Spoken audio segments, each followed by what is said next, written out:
بسم اللہ الرحمن الرحیم۔ السلام علیکم۔ ایک شخص نے حضرت موسیٰ علیہ السلام سے درخواست کی کہ مجھے جانوروں کی زبان سکھا دیں۔ ممکن ہے کہ ان باتوں سے مجھے کسی قدر عبرت حاصل ہو، کیونکہ انسانوں کی باتیں تو نہ ان کے اپنے ہی مفاد کے گرد گھومتے ہیں۔ ممکن ہے کہ جانور محض آخرت کے بارے میں بات کرتے ہوں۔ حضرت موسیٰ علیہ السلام نے اسے منع فرمایا اور یہ بھی فرمایا کہ یہ عمل تیرے لیے خطرناک ثابت ہو سکتا ہے، لیکن وہ بضد رہا۔ بالآخر حضرت موسیٰ علیہ السلام نے اللہ تعالیٰ سے رجوع کیا۔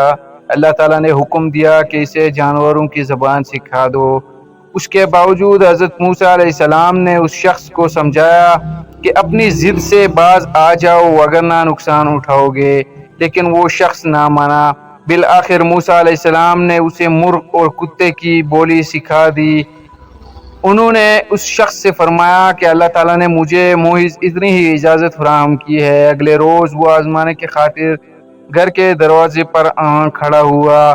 اس کا دمکنے کا انداز سے دسترخوان اٹھایا اور اسے باہر گلی میں جھاڑا۔ اس میں سے بچا کچا روٹی کا ایک ٹکڑا زمین پر آ گرا۔ مرغ فوراً اس ٹکڑے کی جانب لپکا اور کھا گیا۔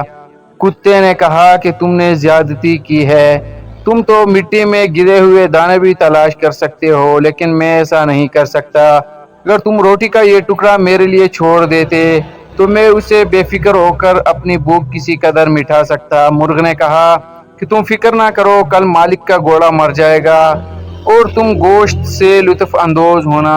اس شخص نے مرغ کی بات سن کر فوراً گھوڑا بیچ دیا اور مرغ کو کتے کے سامنے شرمندہ ہونا پڑا۔ اگلے روز مرغ نے پھر روٹی کا ٹکڑا ہضم کر لیا تو کتے نے پھر شکوہ کیا اور دونوں کے درمیان ایک مرتبہ پھر گفتگو کا آغاز ہوا۔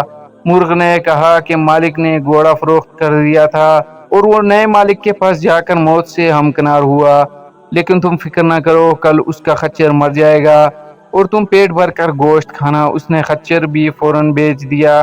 تیسرے روز دونوں جانوروں میں ایک مرتبہ پھر گفتگو ہوئی۔ کتے نے مرغ سے کہا کہ تم جھوٹے اور اگر میں تمہارے پیچھے لگا رہا تو بھوک سے مر جاؤں گا۔ مرغ نے جواب دیا کہ مالک نے خچر بیچ دیا اور وہ نئے مالک کے پاس جا کر مر گیا، لیکن کل اس کا غلام مر جائے گا اور کتوں اور بھکاریوں میں روٹیاں تقسیم ہوں گی، تم بھی خوب پیٹ بھر کر کھانا۔ اس شخص نے فوراً غلام کو بیچ دیا اور اس مرتبہ بھی نقصان سے محفوظ رہا۔ وہ بہت خوش تھا کیونکہ جانوروں کی بولی سیکھنے کی وجہ سے وہ مسلسل نقصان سے بچتا چلا آ رہا تھا۔ اگلے روز کتے نے پھر مرغ سے شکوہ کیا کہ اسے جھوٹوں کے سردار، تم کب تک میرے ساتھ جھوٹ بولتے رہو گے؟ مرغ نے کہا کہ میں اور میری قوم جھوٹ نہیں بولتے۔ مرغ نے مزید کہا کہ اے کتے، تم فکر نہ کرو، کل مالک بذات خود مر جائے گا، اس کے لواحقین گائے ذبح کریں گے اور تم خوب مرغن غذا کھانا۔ اس شخص نے جب مرغ کے منہ سے اپنی موت کی خبر سنی تو فوراً حضرت موسیٰ علیہ السلام کے پاس پہنچا۔ انہوں نے فرمایا کہ تم جس طرح دوسری چیزیں بیچ کر نقصان سے محفوظ رہے ہو، اسی طرح اپنے آپ کو بھی بیچ دو۔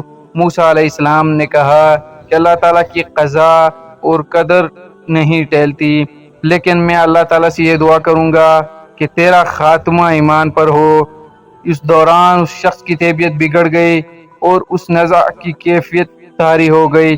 حضرت موسیٰ علیہ السلام نے اللہ تعالیٰ سے دعا کی کہ یا اللہ، اس کے گناہ گار کی خطا معاف کر دے۔ حضرت موسیٰ علیہ السلام کی دعا پر اللہ تعالیٰ نے فرمایا کہ ہم نے اسے ایمان عطا کیا، اگر تم چاہو تو ہم اسے دوبارہ زندگی عطا کر دیں، بلکہ مردوں کو زندگی عطا کر دیں۔ حضرت موسیٰ علیہ السلام نے عرض کیا یا اللہ، یہ دنیا تو فانی ہے، اگر یہ تیرے حکم سے زندہ بھی ہو گیا تو پھر مرے گا، اس لیے تو اسے ابدی زندگی بخش دے اور دوسرے مردے بھی جو تیرے حضور حاضر ہو چکے ہیں ان پر بھی رحم فرما لے۔